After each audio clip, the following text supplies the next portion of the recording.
তো hello guys, আজকে আমি চলে এসেছি অনেক দিন পর, প্রায় 1 মাস পর ভিডিও নিয়ে। তো গাইস, আজকে আমরা যাচ্ছি চিড়িয়াখানা এবং আলিপুর মিউজিয়াম ঘুরতে।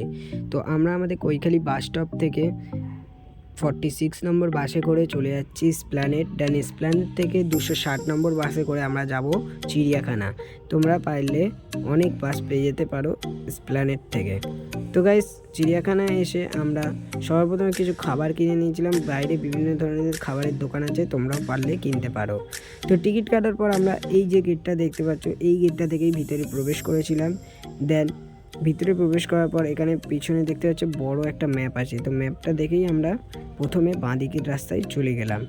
তো এইদিকে বাঁ দিক এবং ডান দিক দুদিকে দুটো রাস্তা আছে। তো আমরা প্রথমে বাঁ দিকে এসে জেব্রা দেখতে পেয়েছিলাম এবং এখানে বিভিন্ন ধরনের জীবজন্তুর ছবি দেওয়া আছে এবং কোনটা কত মিটার দূরত্বে সেটা তোমাদেরকে বলে দেওয়া হয়েছে। তো তোমাদেরকে দেখিয়ে দেওয়া হয়েছে, তোমরা পারলে দেখে আসতে পারো। তো তারপরে ভাল্লুক এবং এই পাখি এবং এরপর হরিণ।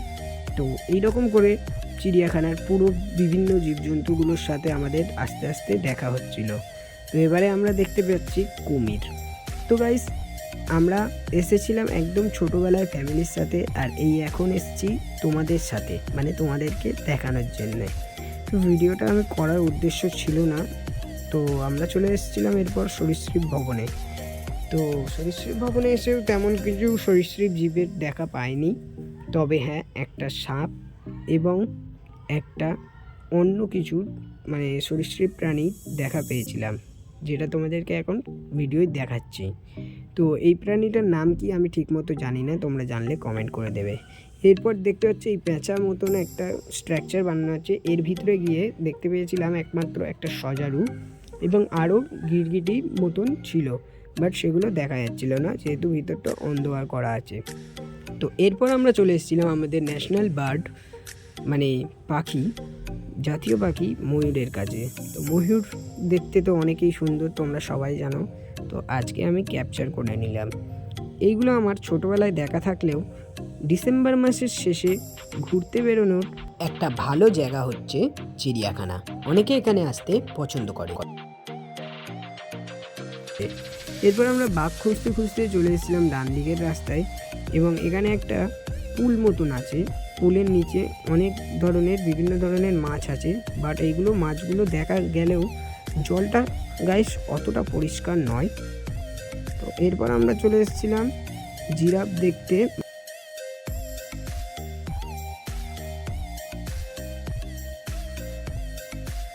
এরপর আমরা দেখতে পাচ্ছি বাঘ, অবশেষে বাঘের দেখা পেয়ে গেছি।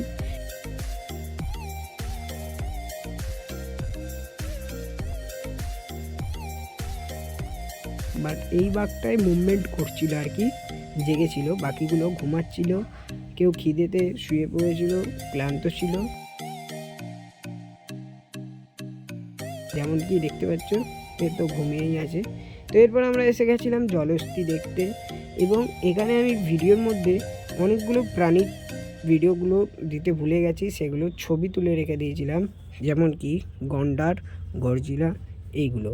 তো চিড়িয়াখানায় গেলে এখন তোমরা সব প্রাণী মোটামুটি দেখা পাতে পারো।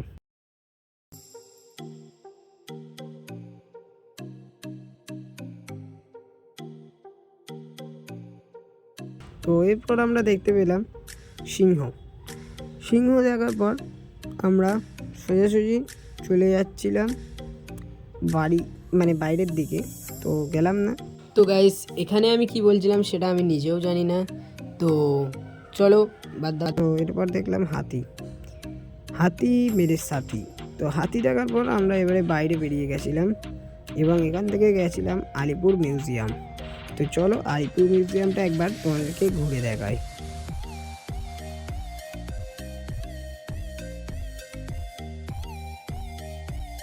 তো এরপর আমরা দেখতে পেলাম এখানে পোস্টমর্টম রুম। তো গাইস, এখানে পোস্টমর্টম রুমে কি হতো সেটা তোমাদেরকে এক্ষুনি আমি বুঝিয়ে দিচ্ছি। সো গাইস, এখানে দেখতে পাচ্ছ ফাঁসির মঞ্চ। তো এই ফাঁসির মঞ্চে আসামিগুলোদের ফাঁসি দেওয়া হতো এবং ওই রুমটাই পোস্টমর্টম করা হতো। তো এরপর দেখতে পাচ্ছ তোমরা এখানে একটা জেল আছে। তো এই যে জেলের ভিতরটা, এর ভিতরে এখানে বাথরুম এবং থাকা তো এরপর আমরা বিভিন্ন ধরনের স্বাধীনতা সংগ্রামীদের কক্ষগুলো একবার ঘুরে দেখছিলাম এবং তোমাদেরকেও দেখাচ্ছিলাম। তো তোমরা দেখতে থাকো। এবং এই যে কক্ষগুলো, এর সামনে বিভিন্ন ধরনের স্বাধীনতা সংগ্রামীদের নাম, ডিটেলস দেওয়া আছে। তোমরা যদি না পড়তে পারো তো কিউআর কোড আছে, কিউআর কোড স্ক্যান করে তোমরা পারলে জানতে পারবে। তো এরপর আমরা চলে এসেছিলাম লাইব্রেরিতে। তো আলিপুর মিউজিয়ামে একটা লাইব্রেরিও আছে। এই লাইব্রেরিটায় ফুল এসি এবং এর ভিতরে তোমরা বিভিন্ন ধরনের মাননীয় মুখ্যমন্ত্রী মমতা বন্দ্যোপাধ্যায়ের বই পাবে। তো এই বইতে কী লেখা আছে অ্যালেন পড়ছিল, আমি অতটা দেখিনি।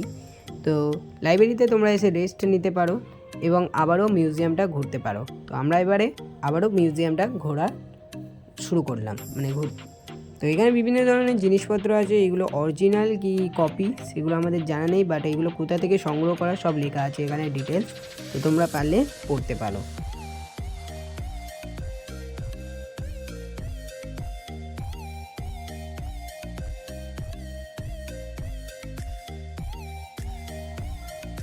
তো এবার দেখতে পাচ্ছ আমরা চলে এসেছি তাঁতকল।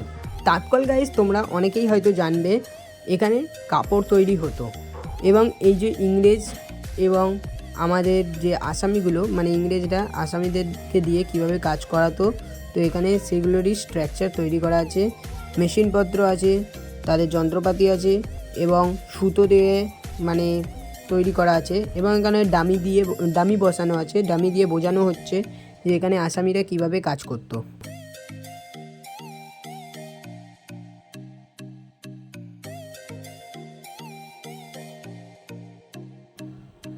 তো এবারে এখানে দেখতে পাচ্ছ আমাদের বিভিন্ন ধরনের যন্ত্রপাতি রাখা আছে।